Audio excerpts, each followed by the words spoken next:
Oriental high school Mirzapur અમદાવાદની YouTube ચેનલમાં આપ સૌનું હાર્દિક સ્વાગત છે. શાળાના વિદ્યાર્થીઓને વિનંતી કે ચેનલને સબસ્ક્રાઇબ કરો, વિડીયોને લાઈક કરો અને શેર કરો.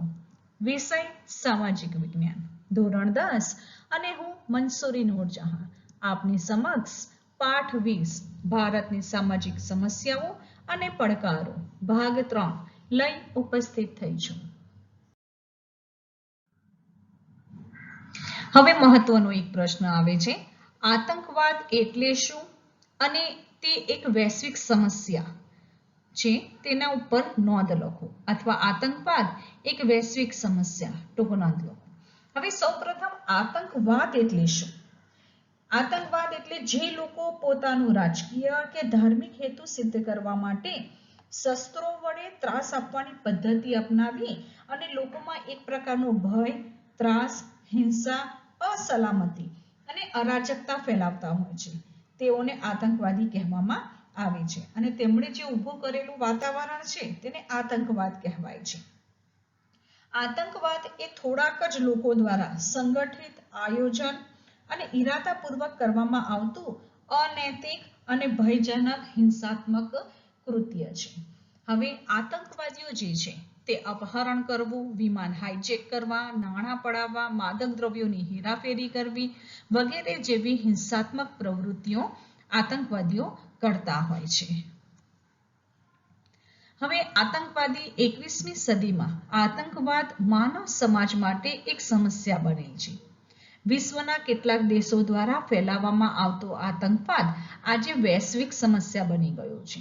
હવે વિશ્વના અંદર કેટલાક દેશો દ્વારા ફેલાવવામાં આવે છે અને અત્યારે એ વૈશ્વિક સમસ્યા છે. કોઈ એક દેશની સમસ્યા નથી આતંકવાદ, કારણ કે આ એક વૈશ્વિક સમસ્યા છે.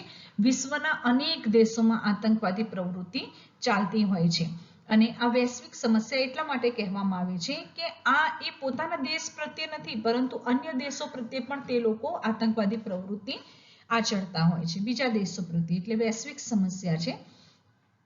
આતંકવાદ માનવ અધિકારોનો નાશ, વિનાશ, ભય, અરાજકતા, હિંસા, અશાંતિ વગેરે ઉત્પન્ન કરે છે. એટલે માનવ અધિકારોનો નાશ કરે છે, વિનાશ સર્જે છે, લોકોના અંદર ભય ઉત્પન્ન કરે છે, અરાજકતા ફેલાવે છે, હિંસા કરે છે, અશાંતિ ફેલાવે છે. આમ તો આતંકવાદનો કોઈ ધર્મ કે સંપ્રદાય સાથે સંબંધ હોતો નથી. એટલે કે આતંકવાદનો કોઈ ધર્મ સાથે કે ધર્મના સાથે કે કોઈ ધાર્મિક વ્યક્તિ સાથે કોઈ સંબંધ હોતો નથી. આમ છતાં આતંકવાદીઓ આતંકવાદને ધર્મ સાથે જોડી દેવાનો કાયરતાપૂર્ણ અને ઘૃણાસ્પદ કાર્ય કરતા હોય છે. આતંકવાદ કોઈ પણ રાષ્ટ્રના વિકાસ માટે અવરોધરૂપ પરિબળ છે. આતંકવાદ હિંસા સંબંધી એક વિચાર છે જે પ્રકૃતિના સિદ્ધાંત, જીવો અને જીવવાદોનું ખુલ્લેઆમ ઉલ્લંઘન કરે છે. આમ આતંકવાદ એ કેટલાક ગણ્યા ગાંઠ્યા લોકો દ્વારા સંગઠિત, આયોજિત, જાણી જોઈને કરવામાં આવતું અનૈતિક અને હિંસાત્મક કૃત્ય છે. તેઓ આત્મઘાતી હુમલા કરે છે, બોમ્બ ફેંકવા, હથિયારો સંતાડવા અને તેનો ઉપયોગ કરવો, અપહરણ કરવું, વિમાન હાઈજેક કરવા, નાણાં પડાવવા, માદક દ્રવ્યોની હેરાફેરી કરવી વગેરે જેવી હિંસાત્મક પ્રવૃત્તિઓ આતંકવાદીઓ કરતા હોય છે.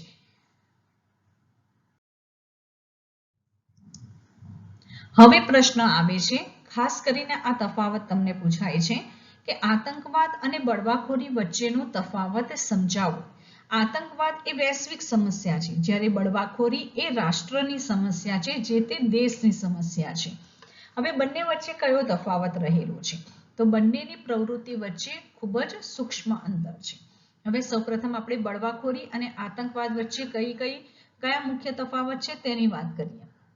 હવે બળવાખોરી જે છે તે રાષ્ટ્રની સમસ્યા છે, જે તે દેશની પોતાની સમસ્યા છે બળવાખોરી. અને આતંકવાદ એ વૈશ્વિક સમસ્યા છે, વિશ્વના અનેક દેશોમાં ફેલાયેલી છે. હવે આતંકવાદી જે છે તે પોતાના દેશ પ્રત્યે બી આતંકવાદ, પોતાના દેશમાં પણ આતંકવાદી પ્રવૃત્તિ કરી શકે છે અને તેને અન્ય દેશ સાથે પણ અન્ય દેશમાં જઈને પણ તે આતંકવાદી પ્રવૃત્તિ કરી શકે છે. આથી તે વૈશ્વિક સમસ્યા છે. જ્યારે બળવાખોરી પ્રવૃત્તિ પોતાના દેશની સમસ્યા છે, પોતાના દેશની સરકાર વિરુદ્ધ છે. હવે બળવાખોરી પ્રવૃત્તિ જે છે તે પોતાની સરકાર વિરુદ્ધ એક પ્રાદેશિક ફલક પર વિસ્તરેલી હોય છે, એટલે કે જે તે સરકાર વિરુદ્ધ તેની પ્રવૃત્તિ હોય છે, સરકારના અમુક કાયદાનો તે વિરોધ કરતા હોય અથવા તો પોતાના જ પ્રદેશના અંદર પોતાના જ રાજ્યના અન્ય રાજ્યોથી તેઓને અલગ થવું હોય તો એના કારણે પણ તે બળવાખોરી પ્રવૃત્તિ કરતા હોય છે. અને આતંકવાદ તે પોતાના અથવા તો અન્ય દેશની વિરુદ્ધ, પોતાના દેશની પણ વિરુદ્ધ અથવા તો કોઈ અન્ય દેશની વિરુદ્ધ હોય છે, જ્યારે બળવાખોરી એ પોતાના દેશની સરકાર વિરુદ્ધ જ હોય છે અને કોઈ એક નાનકડા પ્રદેશના ફલક ઉપર વિસ્તરેલી હોય છે બળવાખોરી પ્રવૃત્તિ, જ્યારે આતંકવાદી એ આંતરરાષ્ટ્રીય ફલક ધરાવે છે. હવે આ બળવાખોરી પ્રવૃત્તિના અંદર સ્થાનિક લોકોના સહકારથી જ ચાલતી હોય છે બળવાખોરી, એટલે તે દેશના લોકો જે સ્થાનિક ત્યાં રહે છે તે લોકોના સહકારથી જ બળવાખોરી પ્રવૃત્તિ થતી હોય છે. જ્યારે આ આતંકવાદી પ્રવૃત્તિના અંદર ત્યાંના લોકો, જે તે દેશના અંદર આતંકવાદ ફેલાવવો હોય તો ત્યાંના સ્થાનિક લોકોનો તેઓને સહકાર મળે પણ અને ન પણ મળી શકે. બરાબર, સ્થાનિક લોકોનો સહકાર મળે પણ ખરો અને ન પણ મળી શકે. બળવાખોરી પ્રવૃત્તિ પ્રારંભિક રાજ્યો કે પ્રદેશોનો વિકાસ અટકી જાય છે. બળવાખોરી પ્રવૃત્તિથી રાજ્યો કે પ્રદેશોનો વિકાસ અટકી જાય છે, જ્યારે આતંકવાદી પ્રભાવિત રાષ્ટ્રોનો વિકાસ, આખા દેશનો રાષ્ટ્રોનો વિકાસ અટકી જાય છે. અને બળવાખોરી પ્રવૃત્તિથી જે તે રાજ્ય કે જે તે પ્રદેશમાં બળવાખોરી પ્રવૃત્તિ ચાલતી હોય તો ત્યાંનો વિકાસ, તે પ્રદેશોનો વિકાસ અટકી જાય છે, જ્યારે આતંકવાદી પ્રવૃત્તિથી આખા રાષ્ટ્રનો વિકાસ અટકી જાય છે.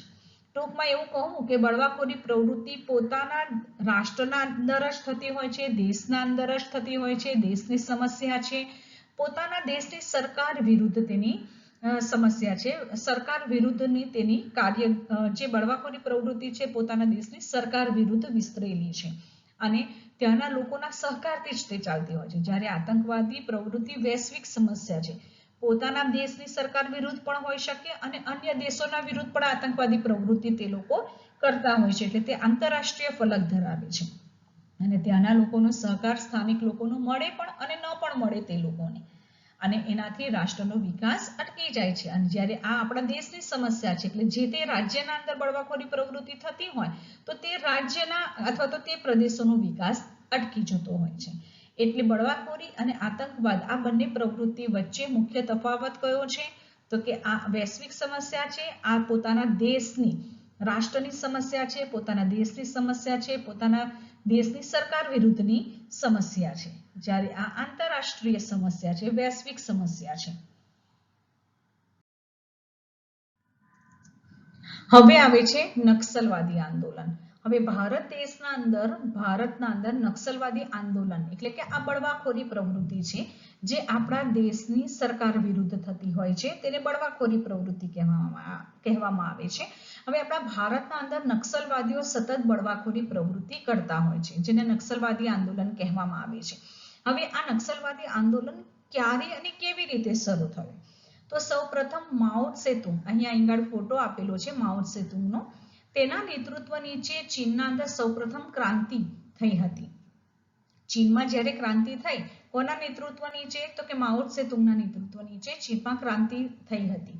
તેમાંથી પ્રેરણા લઈ અને નક્સલવાદી આંદોલન ભારતના અંદર સૌપ્રથમ ઈસવીસન 1967માં પશ્ચિમ બંગાળમાં શરૂ થયો હતો. સૌપ્રથમ નક્સલવાદી આંદોલન પશ્ચિમ બંગાળમાં શરૂ થયું હતું અને તેમની જે ઉગ્રવાદી વિચારધારા પશ્ચિમ બંગાળના અંદર નક્સલબારી વિસ્તારનું નામ છે નક્સલબાર. નક્સલબારી વિસ્તારના અંદર આ વિચારધારા ઉદ્ભવી હતી, આથી તેઓનું નામ પડી ગયું નક્સલવાદ. આથી તેઓને નક્સલવાદ તરીકે ઓળખવામાં આવે છે. હવે સૌપ્રથમ શરૂ થયું પશ્ચિમ બંગાળમાં, બરાબર, અહીંયા પશ્ચિમ બંગાળ આવેલું છે. પશ્ચિમ બંગાળથી શરૂ થયેલું આ આંદોલન ઝારખંડ, બિહાર, આંધ્રપ્રદેશ, કેરળ, ઓડિશા, ત્રિપુરા, મધ્યપ્રદેશમાં મધ્યપ્રદેશના અંદર પહાડી અને જંગલ વિસ્તારના અંદર વ્યાપ્યું હતું. એટલે પશ્ચિમ બંગાળથી શરૂ થયું અને લગભગ ભારતના ઘણા બધા રાજ્યોના અંદર આ નક્સલવાદી આંદોલન શરૂ થયું હતું. ખૂબ જ મોટા પાયા ઉપર આનો વિસ્તાર વ્યાપ્યો છે અને તેના અંદર તેના મુખ્ય બે સંગઠનો છે નક્સલવાદીઓના અંદર, પીપલ્સ વોર ગ્રુપ અને માઓવાદી સામ્યવાદી. આ કેન્દ્ર, આ બે સંગઠનો તેના મુખ્ય છે, પીપલ વોર ગ્રુપ અને માઓવાદી સામ્યવાદી. આ બે સંગઠનો તેના નક્સલવાદીઓના મુખ્ય છે. હવે સૌથી મહત્વનો પ્રશ્ન આવે છે, ઉત્તર પૂર્વ ભારતના રાજ્યોમાં ચાલતી બળવાખોરી વિશે માહિતી આપો. હવે બળવાખોરી વાત કરી છે.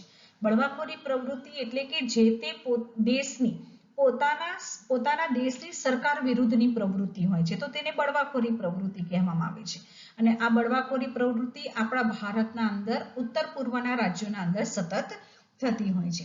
ભારત દેશને સ્વતંત્રતા મળી ત્યાર પછી ભારતના અંદર ઉત્તર પૂર્વના રાજ્યોના અંદર આવી બળવાખોરી પ્રવૃત્તિ એક ખૂબ જ મોટી સમસ્યા આપણા દેશની છે.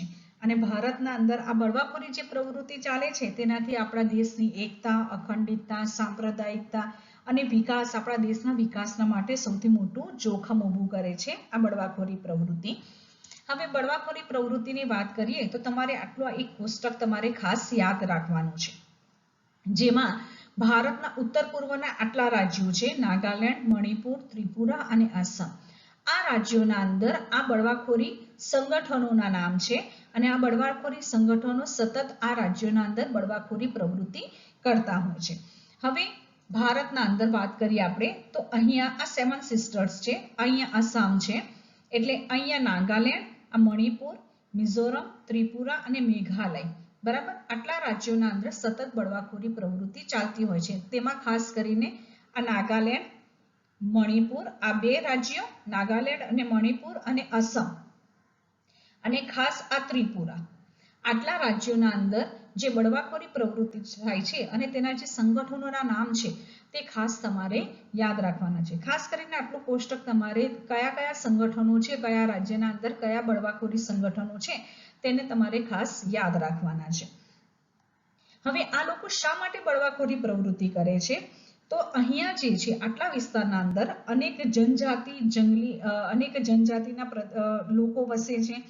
આ લોકો જંગલી અને પહાડી વિસ્તારના અંદર, અહીંયા પહાડી વિસ્તાર છે, જંગલીય વિસ્તાર છે. આ ઉપરાંત જુદા જુદા બળવાખોરી સંગઠનો એકબીજા સાથે મેળ કરે છે. કેટલાક વિસ્તારોની આંતરરાષ્ટ્રીય સીમા અહીંયા જે છે મ્યાનમાર, બર્મા અને અહીં આગળ છે બાંગ્લાદેશ છે. અહીંયા બાંગ્લાદેશ આવેલું છે અને અહીંયા બર્મા આવેલું છે. એટલે અલગ અલગ દેશોની આંતરરાષ્ટ્રીય સીમા પણ આવેલી છે અને એના કારણે અને વિદેશી એજન્સીઓના હસ્તક્ષેપના કારણે આ વિસ્તારોના અંદર સતત બળવાખોરી પ્રવૃત્તિ ચાલતી હોય છે. શરૂઆતની હું વાત કરું તો આ જે આસામ, આ જે આખો ભાગ આટલો આસામ છે, પરંતુ પ્રાચીન પહેલાના સમયના અંદર ભારતના અંદર આ આખો ભાગ જ આસામ જ હતો અને આસામમાંથી અરુણાચલ પ્રદેશ, નાગાલેન્ડ, મણિપુર, મિઝોરમ, ત્રિપુરા અને મેઘાલય, આ બધા આસામમાંથી 6 રાજ્યો અલગ થયા અને આસામ એ 7મું રાજ્ય. આથી તેને 7 સિસ્ટર્સ કહેવામાં આવે છે. હવે આ જે રાજ્યો અલગ થયા તે અલગ થયા આ બળવાખોરી પ્રવૃત્તિ કરીને જ આ આસામમાંથી અનેક રાજ્યો અલગ અલગ થયા હતા.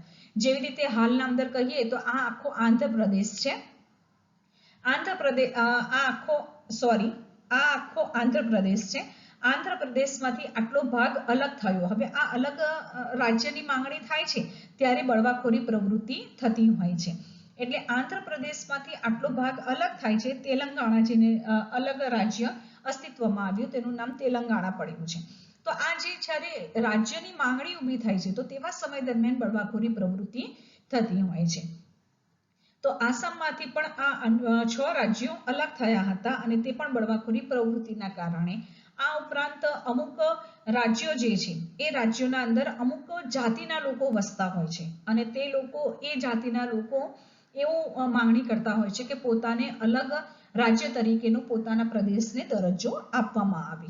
આવી માંગણીના કારણે સતત આટલા ભાગોના અંદર બળવાખોરી પ્રવૃત્તિ ચાલતી હોય છે. આથી તેને કહેવાય છે કે ઉત્તર પૂર્વ ભારતના રાજ્યોમાં ચાલતી બળવાખોરી પ્રવૃત્તિ વિશે માહિતી આપો. હવે જુઓ કયા કયા સંગઠનો છે. તો સૌપ્રથમ આપણે નાગાલેન્ડની વાત કરીએ, બરાબર. હવે આ જે ભાગ છે આટલો એ નાગાલેન્ડનો ભાગ છે. હવે નાગાલેન્ડના અંદર NSCN એટલે કે national socialist council of Nagaland, આ જે સંગઠન છે તે સતત બળવાખોરી પ્રવૃત્તિ કરતો હોય છે. એટલે આટલા વિસ્તારના અંદર નાગાલેન્ડના અંદર નાગા જાતિના લોકો વસે છે અને એ જાતિના લોકોનું પોતાનું સંગઠન છે અને તે લોકો સતત તે પ્રદેશના અંદર બળવાખોરી પ્રવૃત્તિ કરતા હોય છે. હવે વાત આવે મણિપુરની. મણિપુરની વાત કરીએ આપણે તો મણિપુરના અંદર બે સંગઠનો છે, કેએનએફ એટલે કે કુકી નેશનલ ફ્રન્ટ અને કેએનએ એટલે કે કુકી નેશનલ આર્મી. આ બે સંગઠનો જે છે એ મણિપુરના અંદર સતત બળવાખોરી પ્રવૃત્તિ કરતા હોય છે. હવે આવે છે ત્રિપુરા. આ નાનકડો ભાગ જે છે તે ત્રિપુરા છે. અહીંયા બાંગ્લાદેશ આવેલું છે. બાંગ્લાદેશની સરહદે પણ તેની બોર્ડર આખી અડે છે. ત્રિપુરાના અંદર મુખ્ય 3 બળવાખોરી સંગઠન છે. NLFT એટલે કે national liberation front of Tripura, ATTF એટલે કે all India Tripura Tigers force અને TUJS એટલે કે ત્રિપુરા ઉપજાઉ ઝુંપા સમિતિ. આ 3 જે છે તે ત્રિપુરાના અંદર સતત બળવાખોરી પ્રવૃત્તિ આચરતા હોય છે. અને હવે આપણે વાત કરીએ અસમની. હવે અસમના અંદર ઉલ્ફા એટલે કે United liberation front of Assam, UMF એટલે યુનાઇટેડ માઇનોરિટી ફ્રન્ટ અને NDFB એટલે national democratic front of Bodoland, BLTF એટલે કે બોડોલેન્ડ લિબરેશન ટાઇગર્સ ફોર્સ. આ 4 સંગઠનો જે છે તે અસમના અંદર ખાસ બળવાખોરી પ્રવૃત્તિ આચરતા હોય છે. હવે વિદ્યાર્થી મિત્રો, તમને ખાલી આ પ્રશ્ન ખાસ પૂછાતો હોય છે કે ઉત્તર પૂર્વના ભારતના રાજ્યોમાં ચાલતી બળવાખોરી પ્રવૃત્તિ વિશે માહિતી આપો. તો આ બધા જ રાજ્યો અને તેના સંગઠનોના નામ લખવાના છે અને ખાસ તેને યાદ રાખવાના છે. એટલું જ નહીં પરંતુ તમને બહુહેતુક પ્રશ્નોના અંદર પણ કયા રાજ્યના અંદર કયું સંગઠન બળવાખોરી પ્રવૃત્તિ આચરે છે તે બહુહેતુક પ્રશ્નોમાં ખાસ પૂછાતું હોય છે.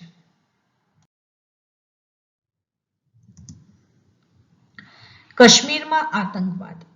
જમ્મુ કાશ્મીરના અનેક પંડિત કુટુંબોને વતન છોડી શા માટે સ્થળાંતર કરવું પડ્યું છે? ઈસવીસન 1947 15મી ઓગસ્ટના રોજ ભારત સ્વતંત્ર થયું અને ભારત અને પાકિસ્તાન બે અલગ રાષ્ટ્રો બન્યા. ભારત અને આ બાજુનો આખો ભાગ છે પાકિસ્તાન. આમ બે અલગ દેશો અસ્તિત્વમાં આવ્યા.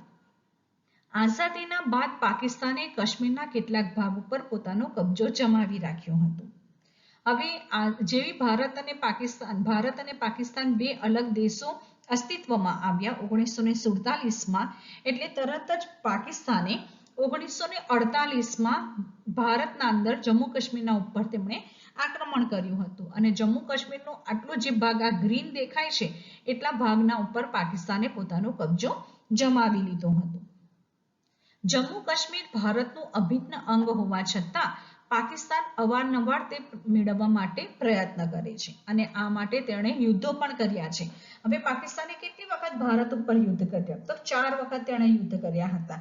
સૌપ્રથમ 1948માં કર્યું, ત્યાર પછી 1965માં, 1971 અને 1999માં છેલ્લામાં છેલ્લા કારગિલ યુદ્ધ થયું હતું. આ 4 વાર યુદ્ધો કર્યા હતા અને દરેક વખત પાકિસ્તાનનો પરાજય થયો હતો અને દરેક યુદ્ધમાં આપણા સૈનિકોએ પાકિસ્તાનને નાલેશીજનક પરાજય પણ આપેલો છે.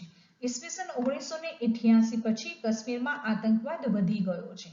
અપહરણ, હત્યા, બોમ્બ વિસ્ફોટ વગેરે પ્રવૃત્તિ દ્વારા આતંકવાદીઓ ભય ફેલાવી પોતાનો સ્વાર્થ સાધવા માંગે છે અને તેના પરિણામે કાશ્મીરના અંદરથી અનેક પંડિત કુટુંબોએ ના છૂટકે વતન છોડી સ્થળાંતર કરવું પડ્યું છે. કારણ કે જે વિસ્તારના અંદર સતત અપહરણ થતું હોય, હત્યા થતી હોય, બોમ્બ વિસ્ફોટો થતા હોય એવા ભયના વાતાવરણમાં કોણ રહે?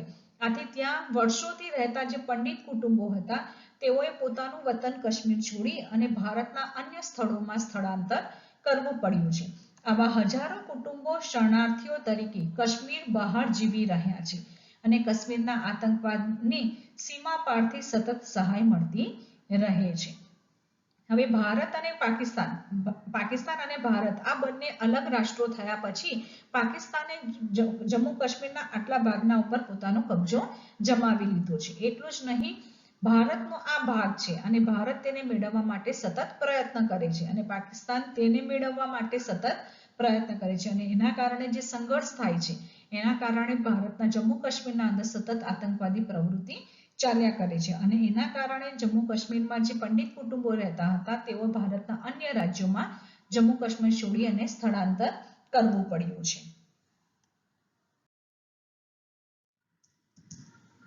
વિદ્યાર્થી મિત્રો, હવે સૌથી મહત્વનો પ્રશ્ન આવે છે કે આતંકવાદની સામાજિક અસરો જણાવો અથવા તો આતંકવાદની સામાજિક અસરો તેના ઉપર ટૂંકનોંધ લખો. હવે આતંકવાદના કારણે આ એક વૈશ્વિક સમસ્યા છે અને આવી વૈશ્વિક સમસ્યાથી આપણા સમાજ ઉપર તેની શી અસર થાય છે તેની વાત કરવાની છે. હવે આતંકવાદ સમાજને વિઘટન તરફ દોરી જાય છે, કારણ કે સમાજના અંદર આખા સમાજના અંદર માણસ એ સામાજિક પ્રાણી છે અને દરેક વ્યક્તિ સમાજમાં રહેતો હોય છે અને સમાજના અંદર અનેક ધર્મના લોકો એકતાથી રહેતા હોય છે, પરંતુ જ્યારે આતંકવાદી પ્રવૃત્તિ થાય છે એનાથી સમાજનું વિઘટન થઈ જાય છે. સમાજના અંદર લોકોના અંદર ભય ઊભો થતો હોય છે, લોકોના અંદર એકબીજાના ઉપર વિશ્વાસ નથી રહેતો, અમુક ધર્મના ટાર્ગેટ બનાવવામાં આવે છે અને આ રીતે સમાજ વિઘટન તરફ દોરી જાય છે. આતંકવાદીઓ ભય, લૂંટફાટ, હિંસા જેવી પ્રવૃત્તિ કરી લોકોમાં સંદેહ, ભય ઉત્પન્ન કરે છે. નાના બાળકોથી લઈ વૃદ્ધો પર આ ભયની અસર થાય છે. આતંકવાદ પીડિત પ્રદેશમાં વિદ્યાર્થીઓના શિક્ષણને પ્રતિકૂળ અસર પહોંચે છે. હવે જે પ્રદેશના અંદર આતંકવાદી પ્રવૃત્તિ થતી હોય છે તો ત્યાંના બાળકોના, વિદ્યાર્થીઓના શિક્ષણ ઉપર પણ અસર થતી હોય છે. નાના બાળકો, વૃદ્ધો વગેરે હંમેશા ભયની અસર નીચે રહેતા હોય છે. ઉદાહરણ તરીકે તમને કહું કે સતત જમ્મુ કાશ્મીરના આતંકવાદી પ્રવૃત્તિ થતી હોય છે, સતત હિંસા ત્યાં થતી હોય છે, તો લોકો સતત ભય નીચે રહેતા હોય છે. વિદ્યાર્થીઓના શિક્ષણ ઉપર પણ એની અસર જોવા મળતી હોય છે. આતંકવાદના પરિણામે સમાજના લોકોનો એકબીજા ઉપર વિશ્વાસ ઘટતો જાય છે. પરસ્પર ભાઈચારાની ભાવના પણ ઓછી થતી જાય છે. ઘણીવાર સાંપ્રદાયિક ઝઘડાઓ પણ ઊભા થતા હોય છે અને તેના પરિણામે સાંપ્રદાયિક ઝઘડા એટલે ધર્મના નામે પણ આતંકવાદી પ્રવૃત્તિ જે વિસ્તારમાં થતી હોય છે તો ત્યાં સાંપ્રદાયિક ઝઘડાઓ પણ ઊભા થઈ જતા હોય છે અને તેના પરિણામે સમાજ વ્યવસ્થા જે છે તે છિન્ન ભિન્ન બને છે. સમાજમાં અવ્યવસ્થા અને અશાંતિ ઉત્પન્ન થાય છે. આતંકવાદ પ્રભાવિત ક્ષેત્રમાં લોકો સામાજિક ઉત્સવો ઉત્સાહથી ઉજવી શકતા નથી. એટલે કોઈ પણ પ્રકારના ઉત્સવો હોય, તહેવારો હોય તે એકદમ આનંદ અને ઉત્સાહથી ઉજવી શકતા નથી અને આના પરિણામે લોકોને જોડતા આંતર વ્યવહારો ખોરવાય છે. એક રાજ્યમાંથી અન્ય રાજ્યમાં કે અન્ય પ્રદેશમાં જતા પણ લોકો અચકાતા હોય છે. એટલે આ રીતે આતંકવાદની આપણા સમાજ ઉપર અસર થતી હોય છે. હવે આવે છે આતંકવાદની આર્થિક અસરો, એટલે કે આતંકવાદના કારણે આપણા દેશના અર્થતંત્ર ઉપર તેની શી અસર થાય છે એના ઉપર ટૂંક નોંધ લખો. પહેલા અગાઉની સ્લાઇડના અંદર આપણે સમાજ ઉપર તેની શી અસર થાય છે અને આ સ્લાઇડના અંદર આપણે જોઈએ છે આર્થિક અસરો, આપણા દેશના અર્થતંત્ર ઉપર આતંકવાદના કારણે કઈ અસરો વર્તાય છે તેની વાત કરીએ. તો આતંકવાદના પરિણામે વેપાર ઉદ્યોગના વિકાસ માટે પ્રોત્સાહન વાતાવરણ નિર્માણ પામતું નથી. જે તે પ્રદેશનો વેપાર ઉદ્યોગનો વિકાસ અટકી જાય છે. જે પ્રદેશના અંદર આતંકવાદી પ્રવૃત્તિ થાય છે તો તે પ્રદેશનો વેપાર ઉદ્યોગ અટકી જાય છે.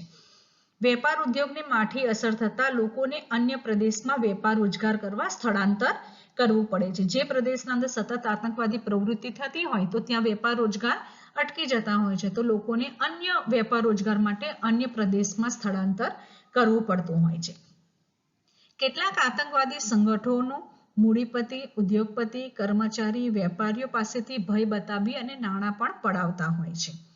આતંકવાદીઓ માદક દ્રવ્યોની હેરાફેરી, કાળા નાણાં વગેરે જેવા અસામાજિક કાર્યો કરે છે. તેથી દેશમાં સામાજિક આર્થિક સમસ્યાઓ પણ ઉત્પન્ન થાય છે. આતંકવાદીઓ રેલવે, રેડિયો સ્ટેશન, રસ્તા, પુલ, સરકારી મિલકતો વગેરેનું નુકસાન પહોંચાડે છે અને તેથી આ મિલકતોનું પુનઃસ્થાપન માટે કરોડો રૂપિયા ખર્ચવા પડતા હોય છે. સરકારે સલામતી અને સુરક્ષા માટે કરોડો રૂપિયા ખર્ચવા પડે છે. હવે જે વિસ્તારના અંદર આતંકવાદી પ્રવૃત્તિ ચાલતી હોય છે, હવે આપણા ભારતની વાત કરીએ તો જમ્મુ કાશ્મીરમાં સૌથી વધારે આતંકવાદી પ્રવૃત્તિ ચાલતી હોય છે, તો તે પ્રદેશની સલામતી અને સુરક્ષા માટે ભારત સરકારે કરોડો રૂપિયા ખર્ચવા પડતા હોય છે.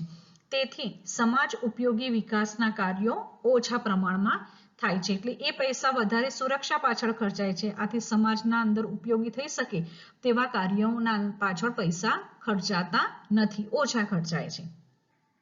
અને આતંકવાદના પરિણામે રાજ્યના અને રાષ્ટ્રના પરિવહન ઉદ્યોગ, પર્યટન ઉદ્યોગને આર્થિક નુકસાન સહન કરવું પડે છે. હવે જમ્મુ કાશ્મીરની જ વાત કરીએ તો તે રાજ્યના અંદર પરિવહન ઉદ્યોગ જે છે તે પર્યટન ઉદ્યોગ છે, ત્યાં એને આર્થિક નુકસાન સહન કરવું પડતું હોય છે.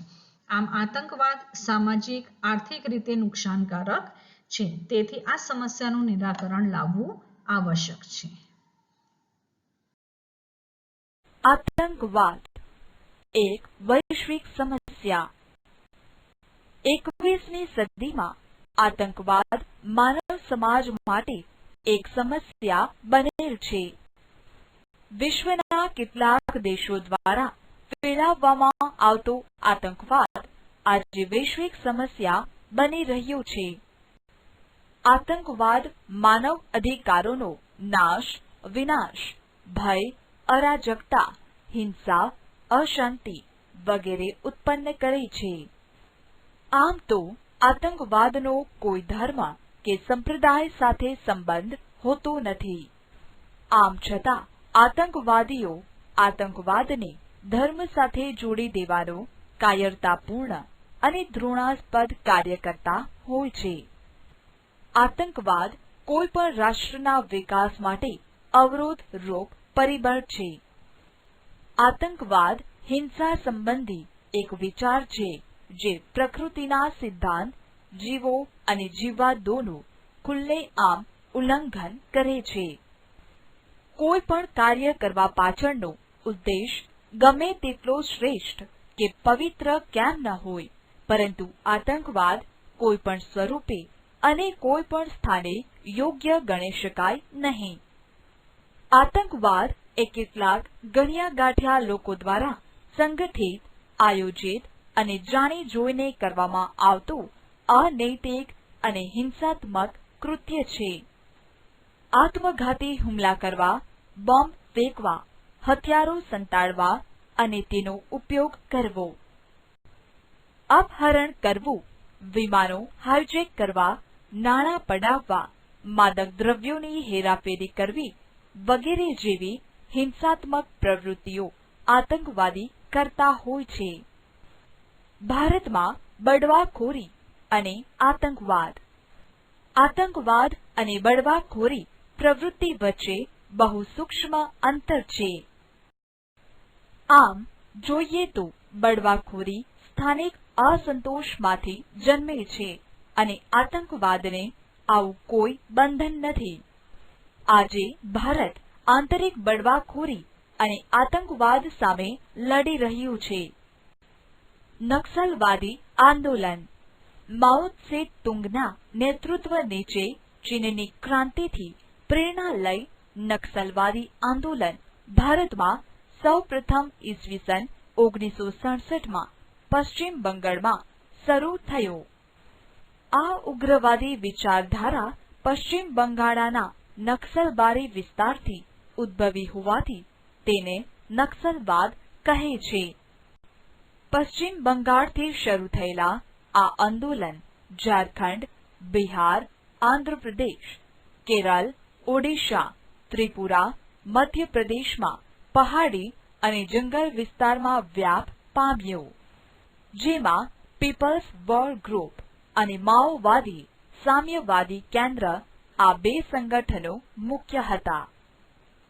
ઉત્તર પૂર્વમાં બળવાખોરી.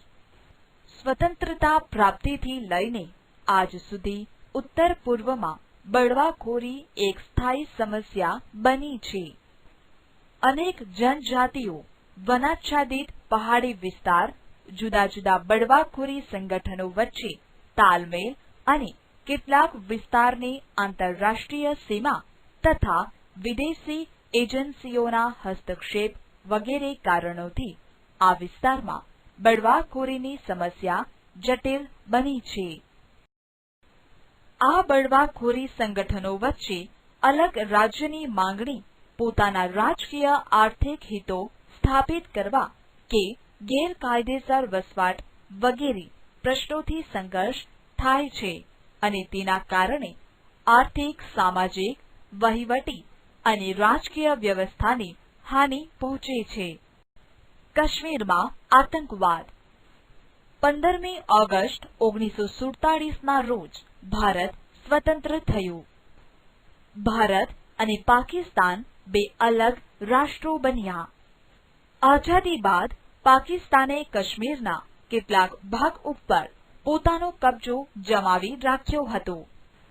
જમ્મુ કાશ્મીર ભારતનું અભિન્ન અંગ હોવા છતાં પાકિસ્તાન અવારનવાર તે મેળવવા પ્રયત્ન કરે છે અને આ માટે તેણે યુદ્ધ પણ કર્યા છે અને દરેક યુદ્ધમાં આપણા સૈનિકોએ પાકિસ્તાનને નાલેશીજનક પરાજય પણ આપેલ છે. ઈસવીસન 1988 પછી કાશ્મીરમાં આતંકવાદ વધી ગયો છે.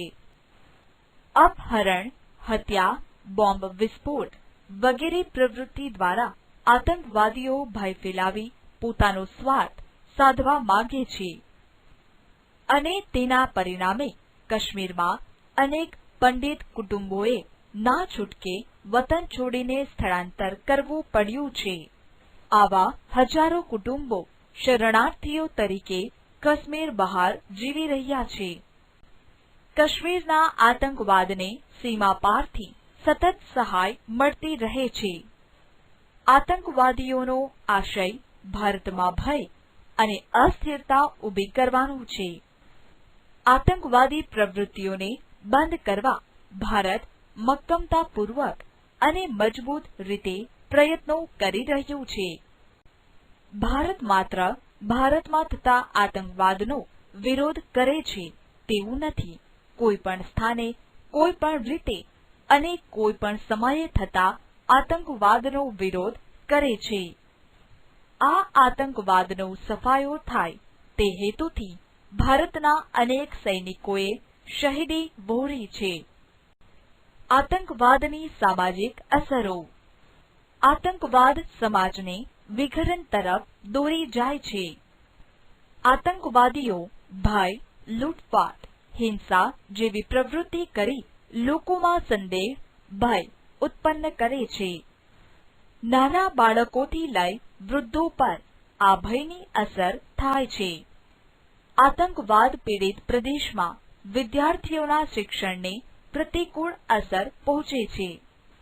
આતંકવાદના પરિણામે સમાજના લોકોનો એકબીજા પરનો વિશ્વાસ ઘટતો જાય છે, પર ભાઈચારાની ભાવના ઓછી થતી જાય છે. ઘણીવાર સાંપ્રદાયિક ઝઘડાઓ ઊભા થાય છે અને તેના પરિણામે સમાજ વ્યવસ્થા છિન્નભિન્ન બને છે. સમાજમાં અવ્યવસ્થા અને અશાંતિ ઉત્પન્ન થાય છે. આતંકવાદ પ્રભાવિત ક્ષેત્રમાં લોકો સામાજિક ઉત્સવો ઉત્સાહથી ઉજવી શકતા નથી. આને પરિણામે લોકોને જોડતા આંતરવ્યવહારો ખોરવાય છે.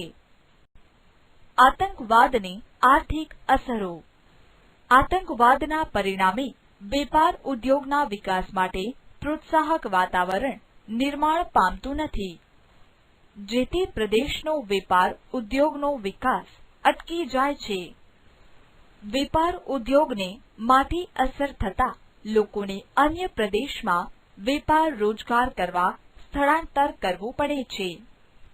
કેટલાક આતંકવાદી સંગઠનો મૂડીપતિ, ઉદ્યોગપતિ, કર્મચારીઓ, વેપારીઓ પાસેથી ભય બતાવી નાણાં પડાવે છે. આતંકવાદીઓ માદક દ્રવ્યોની હેરાફેરી અને કાળા નાણાં વગેરે જેવા અસામાજિક કાર્યો કરે છે. તેથી દેશમાં સામાજિક આર્થિક સમસ્યાઓ ઉત્પન્ન થાય છે. આતંકવાદીઓ રેલવે, રેડિયો સ્ટેશનો, રસ્તા, પુલ, સરકારી મિલકતો વગેરેને નુકસાન પહોંચાડે છે. તેથી આ મિલકતોના પુનઃસ્થાપન માટે કરોડો રૂપિયા ખર્ચવા પડે છે. સરકારને સલામતી અને સુરક્ષા માટે કરોડો રૂપિયા ખર્ચવા પડે છે. તેથી સમાજ ઉપયોગી વિકાસ કાર્યો ઓછા પ્રમાણમાં થાય છે. આતંકવાદના પરિણામે રાજ્યના અને રાષ્ટ્રના પરિવહન ઉદ્યોગ, પર્યટન ઉદ્યોગને આર્થિક નુકસાન સહન કરવું પડે છે. આમ આતંકવાદ સામાજિક, આર્થિક રીતે નુકસાનકારક છે. વિદ્યાર્થી મિત્રો, પાઠ 20 ભારતની સામાજિક સમસ્યાઓ અને પડકારો. આ પ્રકરણ અહીંયા સમાપ્ત થાય છે અને આ પ્રકરણના સ્વાધ્યાયના પ્રશ્નોના જવાબ તમારે ફૂલસ્કેપ ચોપડામાં લખવાના રહેશે. આપ સૌનો ખૂબ ખૂબ આભાર.